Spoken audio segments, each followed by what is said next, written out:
Bab 1896. Masih ada hal lain. 1. Tanah pelatihan langit berbintang. Miley duduk bersila di langit berbintang, matanya sedikit tertutup.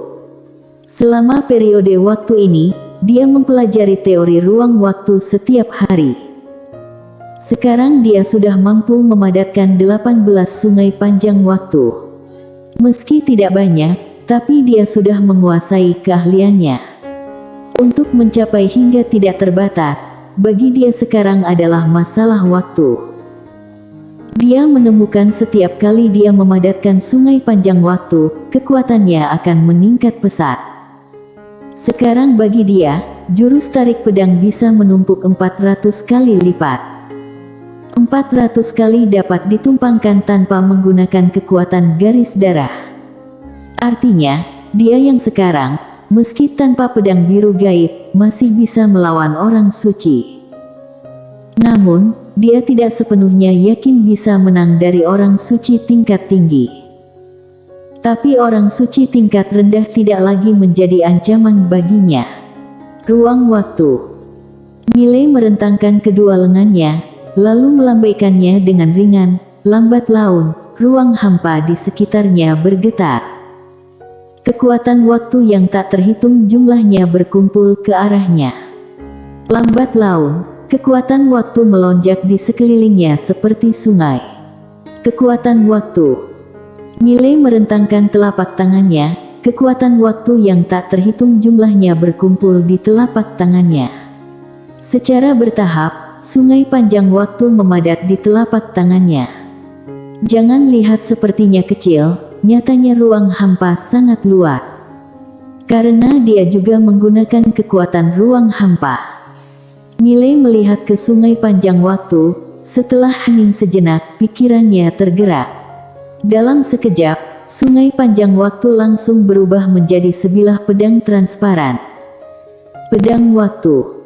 Melihat pedang itu, sebuah pikiran diam-diam muncul di benak Miley. Dia melirik ke sungai panjang waktu di sekitarnya. Saat berikutnya, matanya perlahan tertutup. Sungai panjang waktu di sekitarnya mulai bergetar dan lambat laun, sungai panjang waktu semuanya memadat menjadi pedang. Pedang waktu yang transparan. Melihat adegan ini, Miley tiba-tiba sedikit bersemangat. Dia merentangkan telapak tangannya, memasukkan pedang waktu ke dalam sarung pedang, lalu mencabutnya dengan kasar. Boom! Begitu dia menariknya keluar, pedang waktunya langsung hancur. Melihat adegan ini, Miley membeku. Begitu rapuh. Tidak berdamai. Dia mencoba beberapa kali lagi, namun, pedang yang dipadatkan dari kekuatan waktu itu terlalu rapuh untuk menahan jurus tarik pedangnya. Miley mengerutkan kening. Setelah mencoba berkali-kali, tetap saja tidak berhasil. Namun segera, pikiran lain muncul di benaknya. Miley merentangkan telapak tangannya dan pedang itu terbang lurus. Miley tertegun. Karena pedang ini sangat cepat. Seberapa cepat? Saking cepatnya hingga dia tidak bisa menangkap pedang waktu. Kenapa bisa begitu cepat? Miley sedikit bingung. Setelah menelitinya sejenak, dia menemukan jawabannya. Alasan mengapa pedang waktu begitu cepat adalah karena tidak hanya dipadatkan oleh kekuatan waktu, tetapi juga kekuatan ruang hampa. Lebih tepatnya, itu adalah pedang ruang waktu. Sungai panjang waktunya berbeda dari yang lain karena sungai panjang waktunya didasarkan pada ruang hampa dan dia tidak memisahkan keduanya, tetapi menggabungkannya. Justru karena itu keadaan alam menaiki langit dia berbeda dengan alam menaiki langit lainnya. Meski masih dalam tingkatan alam, dia tidak lagi menapaki tingkatan alam yang umum, dia kini menapaki jalan Lydia. Pedang terbang. Miley memutuskan untuk mempelajari pedang terbang. Dengan pedang ruang waktu ini, jika dia melatih pedang terbang akan jadi sangat menakutkan, jangankan orang suci tingkat rendah, meskipun itu adalah orang suci tingkat tinggi, belum tentu bisa menghentikannya. Tarik pedang penentu hidup dan mati adalah sebuah ledakan. Tapi pedang terbang memperhatikan kecepatan, memperhatikan kejutan dan membunuh dengan satu gerakan. Seolah memikirkan sesuatu, dia mengeluarkan jurus pedang tanpa nama yang dia dapat dari Lailak Xiao. Jurus pedang tanpa nama ini juga merupakan sebuah teknik pedang. Apalagi sepertinya tidak buruk. Milei mulai mempelajari jurus pedang tanpa nama ini. Setelah meneliti beberapa saat, Milei sedikit terkejut karena dia menemukan beberapa teknik pedang dalam jurus pedang tanpa nama ini sangat berharga untuk dipelajari. Seperti menggunakan pedang ini. Dalam jurus pedang tanpa nama ini, ada total 9 cara menggunakan pedang. Dan juga menarik pedang. Mirip dengan jurus tarik pedang ayah, tarik pedang adalah tentang ledakan. Ledakan sesaat itu. Namun, tarik pedang pada jurus pedang tanpa nama ini hanyalah tarik pedang murni, tidak ada metode superposisi. Tidak ada superposisi, tidak peduli seberapa kuat tarikan pedang, kekuatannya terbatas. Selain tarik pedang, ada cara lain menggunakan pedang, mengarahkan pedang. Mengarahkan pedang. Milei merentangkan kedua telapak tangannya, sarung pedang muncul di depannya. Dia memegang pedang kotak pedang ruang waktu di tangan kanannya dan memasukkannya ke dalam sarung pedang. Setelah hening sejenak, ibu jarinya tiba-tiba bergerak dengan ringan. Puff! Sinar cahaya pedang melintas di arena. Sinar cahaya pedang sangat cepat hingga tidak bisa dilihat oleh mata telanjang. Milei sedikit terkejut, karena dia menemukan setelah menggunakan teknik mengarahkan pedang ini, kecepatannya benar-benar menjadi lebih cepat. Mengarahkan pedang. Hanya memperhatikan satu kata saja, cepat. Mengeluarkan pedang secepat mungkin. Tidak perlu kanan, kiri memegang pedang, kiri sudah bisa mengeluarkan pedang dan keluar secara mengejutkan. Milei terus mempelajari jurus pedang tanpa nama. Dia menemukan selain Lydia dan ayah, ada juga kultivator pedang kuat lainnya di dunia ini dan kultivator pedang ini layak Milei pelajari. Selama masa kultivasi Milei, tidak ada yang mengganggunya. Daoi datang 2 kali, tetapi melihat dia berlatih, dia memilih untuk tidak mengganggunya. Dan Milei, yang berkonsentrasi pada pelatihan, juga mengerti jalan yang akan dia ambil sekarang. Mengikuti jalan Lydia. Adapun teknik pedang, dia hanya punya satu ide. Membunuh. Yang terbaik adalah membunuh musuh dengan satu gerakan. Tidak ada lonceng dan peluit lain, semakin sederhana semakin baik. Entah itu berlatih tarik pedang menentukan hidup dan mati atau teknik pedang terbang yang dipelajarinya, tujuannya hanya satu, yaitu membunuh orang dengan cepat. Di masa depan. Bersambung.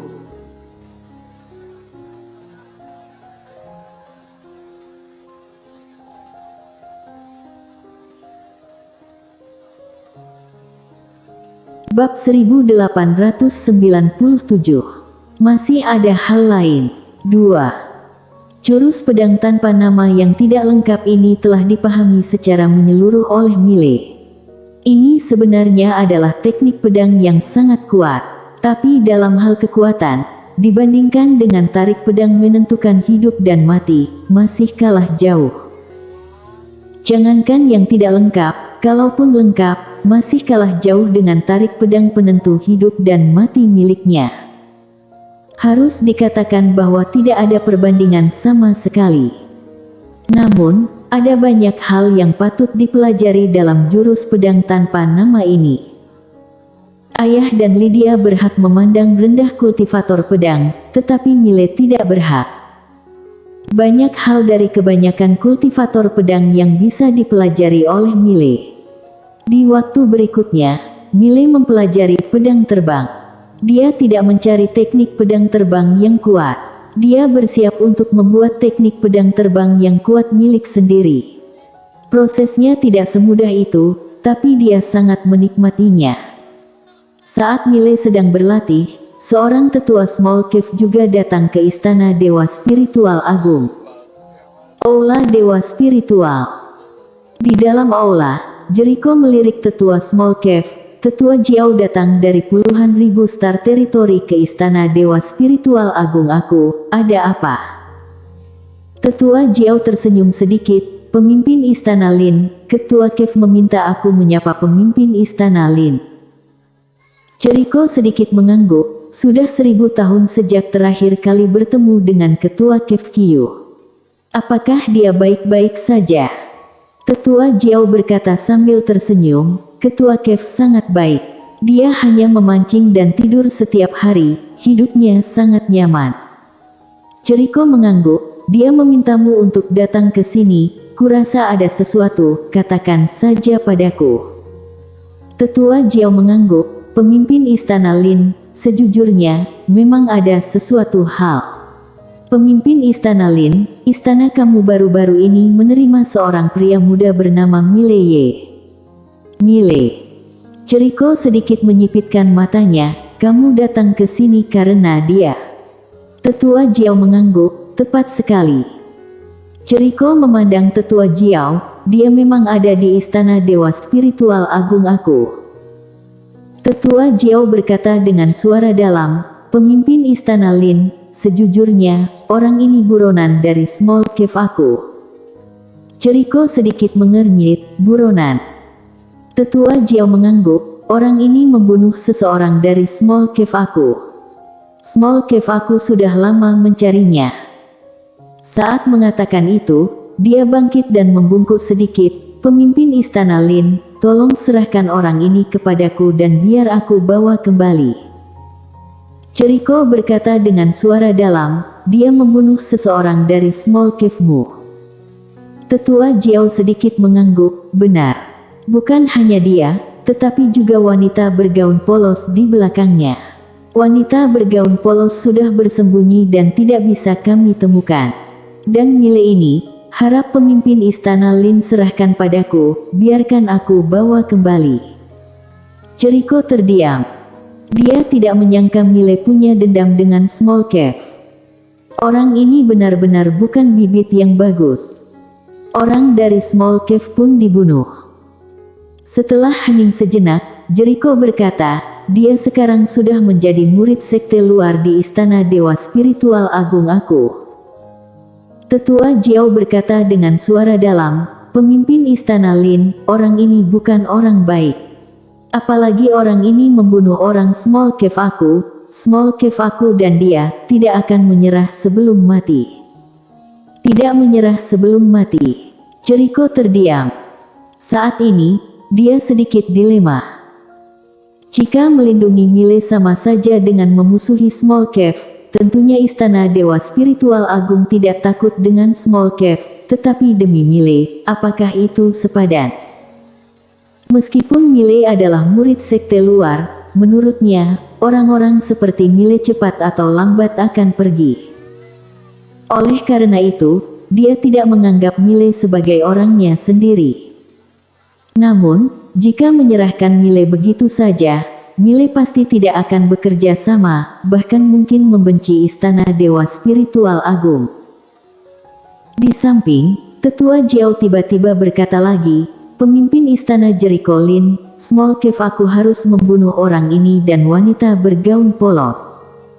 Dia bisa melihatnya. Jericho ini agak ragu-ragu, jadi dia sekali lagi mengungkapkan tekad Small Cave. Di jarak tidak jauh. Jericho masih belum membuat keputusan. Pada saat ini, sebuah suara tiba-tiba terdengar di kepalanya. Kenapa kamu tidak membiarkan dia dan Mile menyelesaikannya sendiri? Mendengar ini, Jericho terdiam sesaat dan berkata, seseorang, sebarkan ke Mile. Sebarkan ke Mile.